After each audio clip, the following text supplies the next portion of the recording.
A race chock full of overtakes saw George Russell come out on top, but overshadowing all of that is Max Verstappen as he leaves Sin City a 4-time world champion. But the road out of Vegas is at a standstill, so you might as well cool those brakes, tune into the relaxing tones of Traffic Paradise Radio, and chill with us for a while. Nice paradise, like traffic paradise. What is this one? Hello and welcome to Traffic Paradise Radio. I'm Uno, and joining me today are Tay. Hello. And Immy. Hiya. And a very special guest, my little brother Braylon, who's going to tell us what awesome thing happened today. Come, Braylon. Just say, who won the championship today, Brayley? Maxi. And what team does he drive for? Red Bull. That's right. And are you happy that he's a 4-time world champion? Yes. That's awesome. Okay. Do you want to say anything more? Too nervous? Okay, that's okay. Thank you, my boy. Bye-bye.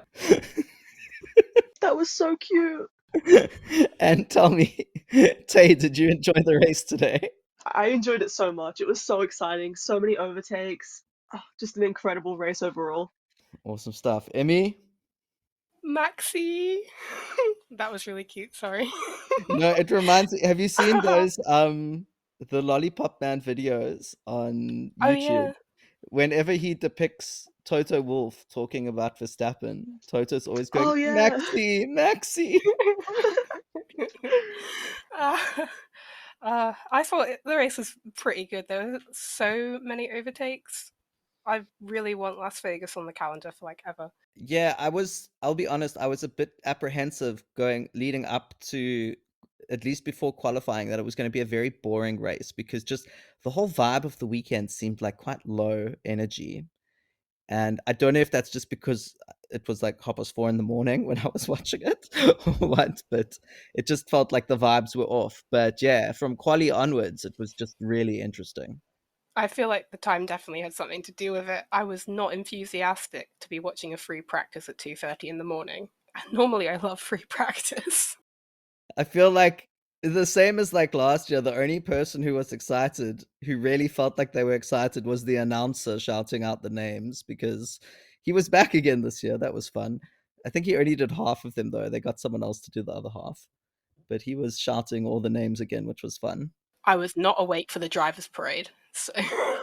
I was awake for that, and I'm pretty sure I heard him say Pierre Gasly. Oh no! Oh, good God! I know. Yeah. He'd said Alpine instead of Alpine. He did say Alpine. Oh, no. And they tweeted about it. They're like, maybe learn how to pronounce that. That's so funny. I didn't see that. As my little brother mentioned, the big story this week is obviously that Max Verstappen won his 4th world championship and is the second person after Sebastian Vettel to win his first 4 in succession. So, what do we think about Max's title fight this year and his ultimate win? At the end of the day, Max really makes the difference. I think he's definitely the best F1 driver on the grid right now. Even when McLaren had the advantage, the Red Bull was second, third, fourth fastest every weekend. He was still there. Maybe he wasn't winning, but he was consistently up there, and that's all he needed to do. I think Max is definitely up there as one of the greatest of all time, especially after this season. Like, last season was definitely his most dominant, but I think this season was more impressive because the Red Bull is like the 3rd fastest car, possibly 4th, depending on who you ask, but he still came out on top. I think it's just incredible. He's one of the greatest. Yeah, I think this, obviously last year was so dominant that it was a bit of a surprise to see the struggles that Red Bull had this season. But even with all of that, there's still this sort of max factor that comes into play that he's just so good at extracting 100% out of that car. Something that we obviously see his teammate Checo is not able to do. Now, might be a number of reasons for that, but at the end of the day, Max is the reason he's won a world championship because he didn't have the car in the second half or the second 2/3 of the season to be able to really pull out those wins and stuff like he had been doing at the beginning of the year. So yeah, his consistency in extracting the most out of that car has definitely been a decisive factor in this championship race. But it's time to move on to our picks for Paradise and Purgatory of the week. So, Immy, who is your Purgatory pick of the week? My Purgatory pick of the week is Carlos Sainz. Now, he drove a good race, sure, he was on the podium, great for him, but he has this habit of deciding to ignore team orders. Carlos was told not to overtake after the pit stops, so Charles could conserve his tyres and have a shot of going for the podium. Because I think at this point, the team were under the impression that Carlos would be getting a penalty. Right, and now, this not on Carlos, but what the hell were Ferrari doing with that pit stop situation? I just absolutely flabbergasted. But yeah, Carlos ignored that, overtook Charles, and then they had to do a car swap, which basically let them be completely open to Lewis Hamilton and let him overtake them bam bam. And Charles was just really frustrated afterwards, and I feel like that's not the sort of impression you want to make. Nobody seems to sort of recognize when Carlos ignores stuff like this. And I feel like if I were scouting a driver, I wouldn't want it to be a driver who outwardly just ignores team orders. It's just not respectful, really. Yeah, I think ignoring team orders is just a bad representation of himself that he's putting out to teams in the future because he obviously doesn't want to stay at Williams for the future, I don't think. And any teams watching that and seeing that he's ignoring team orders aren't going to be happy with him. And I think Charles was right to be angry at that. Yeah, Charles was very angry at that. If anyone hasn't heard his radio message from the end of the race, it's a very interesting listen. Just don't listen to it in front of kids because it's very expletive filled rant against his team. But ultimately, it is a team sport, and for whatever reason, Ferrari chose to have him not race against Charles, and he went against that order. And as you say, just a bad look for any team who's considering him for 2026. They might look at that and go, actually, you know what? This guy's not, he's not for us. Because now imagine Red Bull looking at that. If they're contemplating putting him in the car, if he did that against Max, there would be warfare inside the Red Bull garages. So they'll definitely look at that and say, no, he's not for us. So yeah, bad move in the long term for him for a short term gain that is a podium. But yeah. Tay, what is your Purgatory candidate of the week? So my purgatory candidate is actually the Alpine pit crew. The Sky Sports commentary team said that the reason Esteban went through the pits once and then went around to come pit again was because he missed his pit box. But if you look at Esteban's onboards, you'll actually see he went into the pits and there was no one there waiting for him. Well, I think there was one mechanic waiting for him. But Alpine told Esteban to pit opposite Hulkenberg, which is what he did. So it was actually the pit crew that wasn't ready to take him into the pits, and it wasn't Esteban's fault. So that's why I'm putting Alpine pit crew in Purgatory this week. That's shocking, actually. I can't believe they've done that. That's like beginning of the year Sauber levels of pit stop just failure. Uh, yeah, shocking from Alpine, especially after such an amazing week that they had in Brazil at the previous race. And now just to sort of throw away the chance at points, especially given what happened to Pierre, very sad. I mean, in Brazil, it didn't actually have to run a proper pit stop, so they did it all in the red flag. Yeah, I Maybe suppose that's their so. weakness. They can't get their mechanics together in time. It's just, They're a bit it's a out of bit of a, practice, aren't they? yeah, and they're a bit out of practice. It's a bit of a clown show, really. That team's going to get bought eventually. It's not going to stay Alpine for very long, I don't think. Yeah, maybe this is their death knell. Who knows? Okay, well, on that sad note, it's time for my purgatory pick. And I've gone for McLaren because despite having an amazing season so far, they really just were nowhere to be seen at this race. Probably, I mean, they were the fourth best team this race, really. Obviously, Mercedes had a great race. Ferrari, despite the weird things happening there, they were still faster than McLaren. And when you're in a title fight for the constructors, you can't afford to have a weekend like McLaren had. And yeah, they finished ahead of a whole bunch of other teams, but no one really thought that those teams would challenge them anyway. Their fight is with the other three top teams, and they were just nowhere to be seen there. And yeah, bad qualifying, nowhere in the race, didn't have the pace. I mean, for most of the race, Lando and Oscar were fighting with like V carbs and Haas's, and it's just not where they should be at all. So yeah, my purgatory pick is McLaren. Yeah, I feel like I really didn't even notice McLaren this race at all, which is strange because Oscar is one of my favorite drivers, but they were just so middle of the pack, and that's so weird for a constructors championship leading car that they were just so average. I wonder how much it has to do with that rear wing that they scrapped. Because obviously the rear wing they used in Baku, the one that had so much controversy because of the mini DRS, was going to be used in Vegas before it was banned.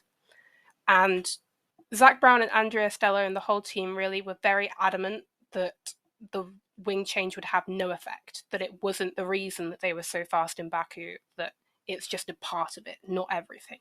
But then we come here and they're fourth fastest. And I wonder, did they have time to really work on a different rear wing, or was it sort of swept in the chaos? Because this just seems it's such a step back.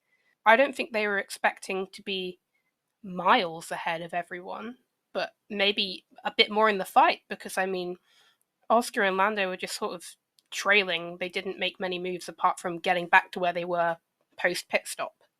So it was a bit disappointing. Yeah, maybe they should have borrowed that like weird drill saw thing from Red Bull and set up their wing as well. Maybe it would have helped them. But it's too late for that. So, with that said, Carlos Sainz, Alpine Pit Crew, and McLaren, you are sentenced to purgatory to atone for your sins on and off the track. May the gods of motorsport have mercy on your souls. Now, after sending those devilish candidates down to purgatory, it's time to uplift some candidates to paradise. So, Immy, who is your candidate to send to paradise this weekend? My pick for Paradise is Pierre. He just put in a bit of a worldie in qualifying, managing to drag that Alpine into P3, which obviously he was a bit out of place, so he did fall down the standings a little bit in the race, but he was still in a very, very solid points position before the Renault engine absolutely just died. Good God, I feel bad for him. Wow, just Renault engines, an age, they need to go. They just 2026 can't come sooner for Alpine at this point. Wow. It just sucks what happened to Pierre in the end. Like he had a great qualifying, and I was so happy because my wildcard prediction, as we'll talk about later, was that Alpine would have a good week, and then the Renault engine every single time. Don't bet on a Renault engine ever. I had to laugh. Law VS, quite a prominent F1 YouTuber, he tweeted what after the qualifying. He said, "What is Pierre on? Where did he get this pace?" And I sort of replied to that and I said, "It's because Yuki moved to Milan. The power of love can overcome all things, even a Renault engine." And then I had to reply to that then later on and just say I lied because clearly not even the power of love can fix a Renault engine because that thing is terrible. Oh God. No. Yeah. So yeah, very sad for Pierre. He definitely deserved a good result this weekend. He had a phenomenal qualifying. But in terms of the championship standings, both the constructors and the drivers, it's good for Hulkenberg and Sonoda and Haas and VCarb that Alpine didn't have a great race. But yeah, we'll chat about that a bit later as well. But yeah, very sad, very sad. Tay, would you like to tell us your candidate for paradise? Yes, this week I am sending Lewis Hamilton to paradise because he had such a great race after a pretty underwhelming qualifying, and he went from P10 to P2, which was incredible. He was also pulling out fastest lap after fastest lap for most of the last stint until Lando pitted for softs. And all of this was right after those shelf life comments from Toto. And it's just a real statement before he goes to Ferrari next year, I think. What a good performance from Lewis. Obviously, in a sense, the Mercedes performed really well here, and that was a bonus for him. Mercedes seem to have no idea how that's happened, which is kind of concerning. But still, to be able to have that car and to use it are two different things, and Lewis definitely used it to his utmost ability, and he got as close as possible to George before his tyres sort of started graining and he went off, and it was like, oh, well, second place. Still really good. This race was a what could have been for Lewis. If he had nailed that qualifying lap, it would have been, I think, very easily a Lewis victory. But unfortunately, he qualified P10, so he had to make his way through the ranks, and time wasn't on his side in that regard. But yeah, a great performance from him. Definitely questions being raised about what happens to Lewis's car between free practice and quali, or even just Q1, Q2, and Q3, that this drop off happens, because it's just doesn't seem to make sense. And I don't know, I don't want to be conspiratorial about it, but clearly they're doing something and it's not working. So I don't know. Maybe it is a Lewis thing. Maybe it's just happened a few times and now he's got like a mental thing about it. I don't know. But it just, Lewis Hamilton doesn't strike me as someone who gets too cerebral about this sort of thing in like a negative way. He's quite a resilient guy. So the idea that this is like all in his head doesn't quite sit right with me. I don't know. It's an odd thing. But yeah, good race from Lewis. Very good race. And on that note, I want to talk about his teammate, George, who is my candidate for Paradise this week. I think George just had an amazing weekend. Qualified P1, finished P1. He also had a bit of a could never convert pole to a win curse about him, and he's managed to disprove that this weekend, which is great for him. Just, yeah, a dominant performance from him. Couldn't fault it. There's a little kid in Japan who's super thrilled right now and doing T poses everywhere, just shouting, George! I love And that little kid. Oh my that god. that little kid is like the star of this season of Honestly. F1. He's great.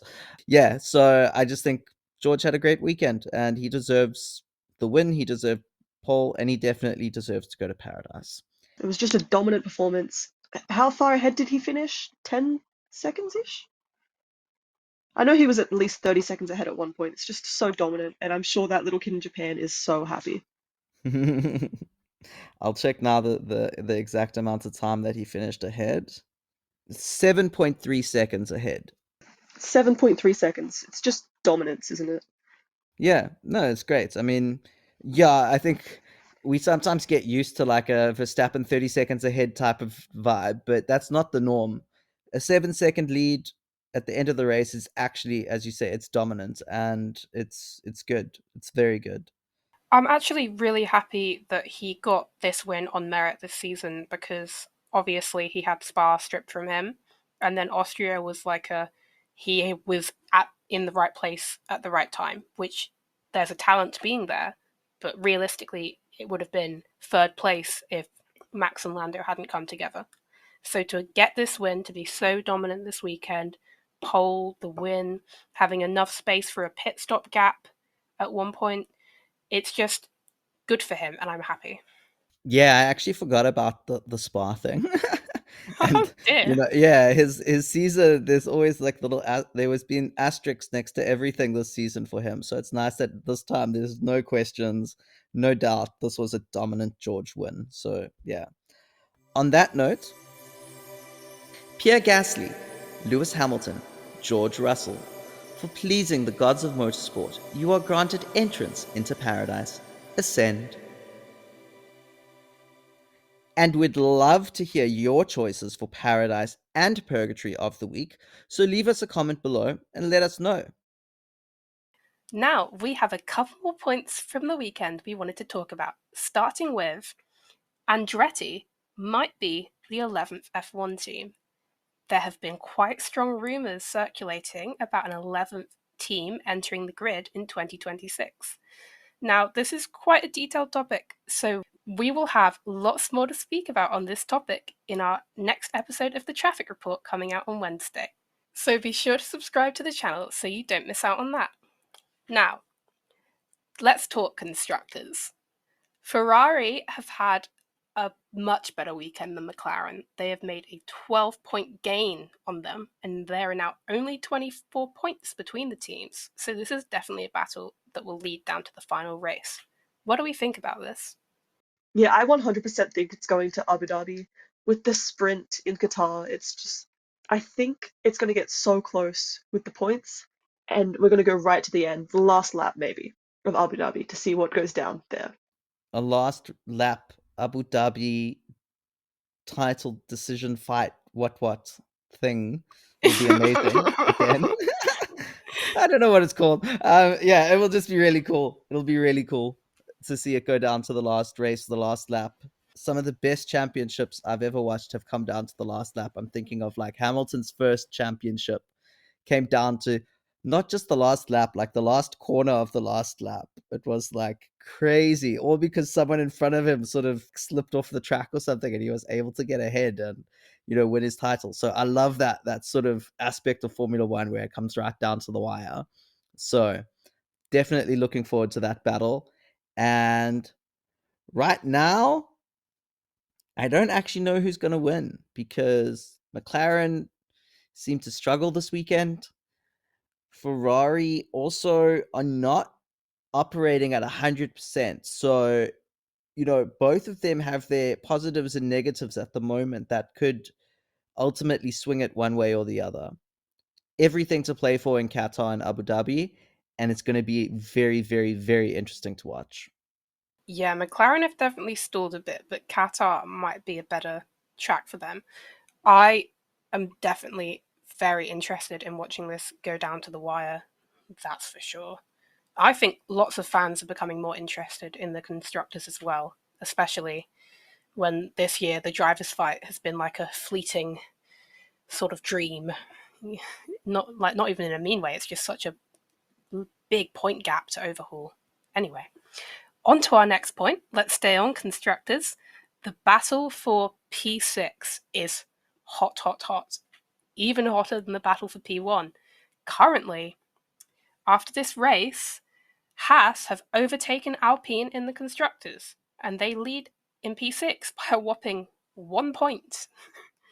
And just behind Alpine, 3 points behind, are VCarb. So this is a three-way fight for P6 and something that will definitely go down to last lap, last corner, unless. No, it will. Literally, it will. I find it funny that we spoke about Williams possibly being able to join that fight, and then, well, look at them now. Yeah, Shane Paul Williams, not their week, eh? Not their week. Yeah, I actually tweeted about this from our official Twitter account, and I got it wrong. I said they were fighting for P10, and Tay had to sort of point out. She was like, it's P6. Yeah, I did. Bit too early in the morning for you, wasn't it? Yeah, maybe. As I said, that's my brain operating on 9 hours of sleep, which is very worrying. But anyway, uh, usually I don't sleep at all, and I have a much better thinking. So maybe sleep is bad for me. Who knows? But yeah, all that aside, it's very exciting. Obviously, I'm rooting for VCarb.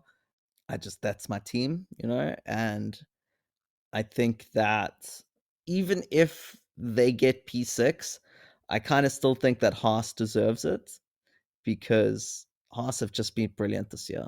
They really have been.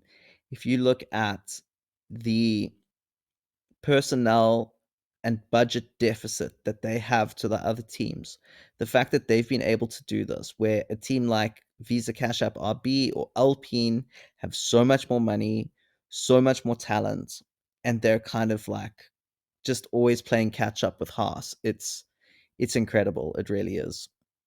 Yeah, I've had my eyes on that P6 in the constructors all week, just looking at what can happen to make it pan out the way I want it to. My dream would be P6 VCarb, P7 Haas, P8 Alpine, just because I want to see Yuki and VCarb succeed, and of course Haas deserves it so much. Even today, as the race was happening. I was sitting there. There was a point where would have Yuki was in a position that it would have put VCarb and Haas 1 point behind Alpine, and I was sitting on the edge of my chair, stressing out, hoping that was how it was going to pan out. Unfortunately, it didn't, but we have next week to go and another race after that, so I'm so keen to see what happens there. I'm sort of just actively rooting against Alpine at this point. Just like, what a shambles of a team. Their Brazil double podium was great, but it was really not a representation of what they've done all season. So I don't know. I just feel like if they got it based on that double podium, it's the way it is, but I'd kind of be annoyed. Mm. Anyway. If I could say one more thing, Yeah. what you mentioned, Tay, about it being so close at one point in the race that it basically would have made P6 a battle for 1 point or 2 points or whatever. I was thinking, what leads to that moment, and what does a team need to overcome that? And for me, the decisive factor is to have, your first lead driver gunning for points, which Alpine has Pierre, VCarb has Yuki, and Haas have Hulkenberg. But you need that second driver who's going to go out there and do the defending to make sure that that other driver gets into the points and gets as high in the points as possible. And we've seen Magnussen take on that role sometimes too well in the season. He's definitely overstepped the line every now and then when it comes to defending. But ultimately, he's been there to pick up points when Hulkenberg can't. But more importantly, he's been there to defend Hulkenberg when Hulkenberg can get into the points. And if we look today, Lawson had an opportunity to sort of fill that Magnussen role for VCarb, and he couldn't do it. He couldn't keep Hulkenberg behind even for like a lap, I think. And ultimately, that cost Yuki P8 in the race. Whereas if Lawson had been able to pull a Magnussen for a couple laps, Yuki could have possibly opened up enough of a gap to ensure that he finished in P8. Because, that Haas is just a faster car than the V-Carb. So you need to sort of play it tactically if you want to finish ahead of them. Now, the one team that is trailing behind in the fight for P6 is Williams. They have just been inundated with issues for God. Weekend on weekend on weekend, it's never ending. Now, this weekend, after having to rebuild both of their cars post Brazil, Alex had a fuel system issue in FP2. Then Franco crashed out in Q2, and God, that car decimated. He had to start from the pit lane. And then Alex had a DNF in the race due to a power unit issue. So Williams just cannot have a clean weekend. They went from being in a position where they were actually getting somewhat consistent with scoring points to just absolutely nowhere again. It's kind of sad. Yeah, I hope those mechanics in the Williams garage have a lot of paid time off because they have been working so hard rebuilding those cars again and again and again. I think it was 5 crashes in 2 weekends. It's God just crazy. damn. Yeah, it's just, I would not want to be a Williams mechanic right now. I'm wondering, in the Destructors Championships, is Colapinto going to finish higher up than Logan Sargent? He actually, I feel like the large majority of Logan's crashes weren't mega, apart from Sandfort. Yeah, I mean, and he did get that awesome picture of him jumping out of a flaming car. So, Pretty I sick. think if you weigh up the I pros think and cons there, you get an iconic photo for all the damage. I think that's fair. Franco's definitely going to get close, at least. Yeah. And you know what, like I don't blame him for it. He's a rookie, He's what is this, like his fifth or sixth race or something. Of course he's gonna have issues. Uh there's no room for error in a track like Vegas where you're basically just there's walls around you. There's no runoff, there's no, nice little bit of tarmac or gravel that can slow you down. You're just gonna hit a wall and then that's it. And I think it also sort of highlights the problem with the talk around a Colapinto going to Red Bull. He needs that time in a lower team where he can crash and make mistakes and learn, because that's a big part of Formula One. Is that like your rookie season? You need like a bit of time to figure it out and to understand what the limits of a car are. and what the limits of a track are and how far you can push it. And the only way you can do that is through making mistakes. And I just think that this sort of proves that he needs a bit more time. As good as he is, everyone needs that time to figure it out. And then you can start talking about him going to the senior Red Bull team, But give him a year to kind of figure it all out, I think. Praying for Kimmy next year, then, hey, straight in the Mercedes. Yeah, I think Photo might. Yeah, I don't know. That seems. Yeah, I don't know. It'll either be really cool or quite interesting. Yeah, I just hope they don't put too much pressure on him. Like Yeah, they for sure. they For must sure. just accept that he's going to make mistakes, and they must be okay with that. Next, it is yet again time to look back at our predictions and see who came out on top in the inaugural Traffic Paradise Radio Competition Prediction Points Championship thing. We should come up with a better name for that. Absolutely, we should, but we do not have time for that right now. So let's quickly recap our predictions from last week. Everyone predicted that Charles Leclerc would win, and everyone got it wrong. In fact, everyone got the entire podium wrong, completely 100% wrong, and only half of us got a wild card prediction correct. So let's go over those wild card predictions. Tay, what did you predict for your wild card prediction? I predicted that Alpine would widen the gap to Haas in the Constructors' Championship, and clearly that was completely wrong. I bet on that Renault engine, and I shouldn't have done that. So there were so many points on offer this weekend, and I got 0. Yeah, and opposite to that, I predicted that Alpine would get no points, and I was correct. So thank you very much, that Renault engine. We appreciate you. We love you. And so I got 2 points because Vegas week was double points. So I get 2 points for that. Immy, how did you do?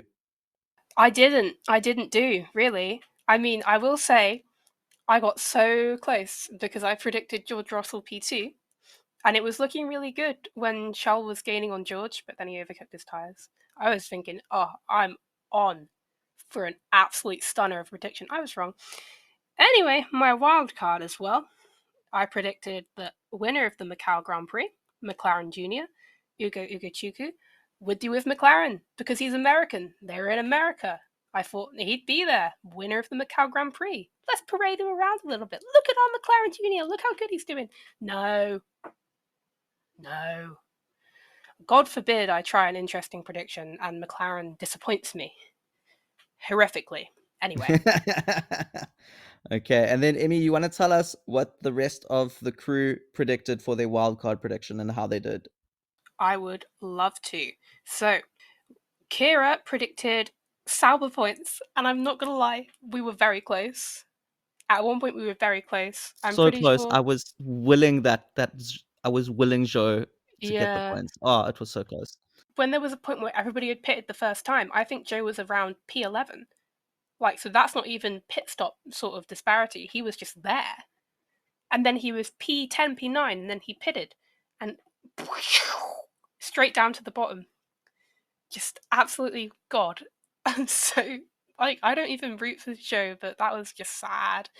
Um, Leia predicted yoints, and we certainly got yoints. So that was 2 points to her.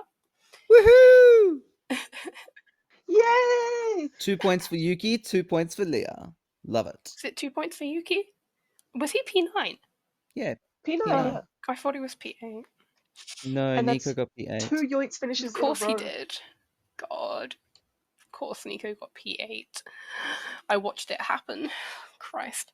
And then Neve predicted high qualifying position for back/midfield drivers, and well, Pierre got P3, which I think is pretty much the highest qualifying position a back or midfield driver could get. So 2 points to Neve as well.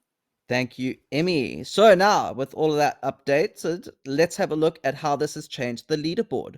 Remember, it was double points for Vegas, as we said. So Kira and Leah are both on 13 points. Kira didn't get any points this weekend, but Leah did. Immy, you're sitting in third place on 12 points with also no points this weekend. Tay in fourth place on 10 points. And joining Tay in fourth place is me, Uno, with also 10 points because I got 2 points this weekend. And finally, Neve rounds it out in 6th place with 6 points. Okay, how are you feeling about that, Tay? I'm not exactly happy to be, what was it, tied 4th? I wish I got some more points this week. And I was making fun of Uno so much at the beginning of this competition for not scoring any points, and now we're equal. Ugh, it feels so bad. Ha ha ha ha. I almost put Signs on the podium. I almost put him P3. I told myself, I can't physically do that personally. I just can't do it. And then, would you look at that? Maybe I should have. So, yeah. Yeah, I predicted him P2. I thought it was going to be a Ferrari 1-2. I wish I had just doubted myself a little bit and put him in P3. Then I could have been leading this whole competition. But anyway, it's fine. I don't think I would have been leading the competition. I would have have 12 points. But anyway, I would have been in a better place than I am right now. But that is all the time we have left. So thank you for tuning in to Traffic Paradise Radio. It looks like the road heading out of Las Vegas is finally clear. If you enjoyed this episode, please make sure to follow us if you are listening on Spotify, or like and subscribe if you're watching on YouTube. In the description, you will find links for our Twitter, Bluesky, and Discord, so be sure to follow us there for race coverage or just to say hi. Thank you so much. Have a good rest of your day or night. Bye-bye. Bye. Bye bye.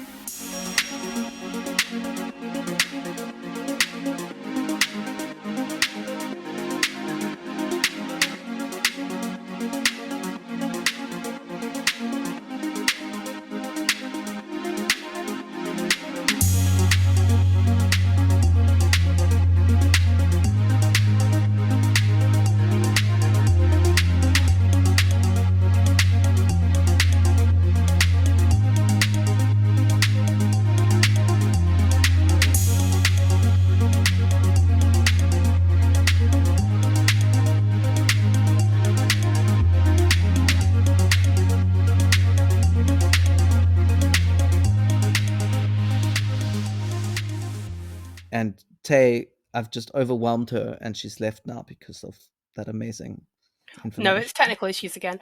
I'm going to keep going and Tay's going to try and rejoin, but we can just Yeah, talk Williams. all good, all good. Okay.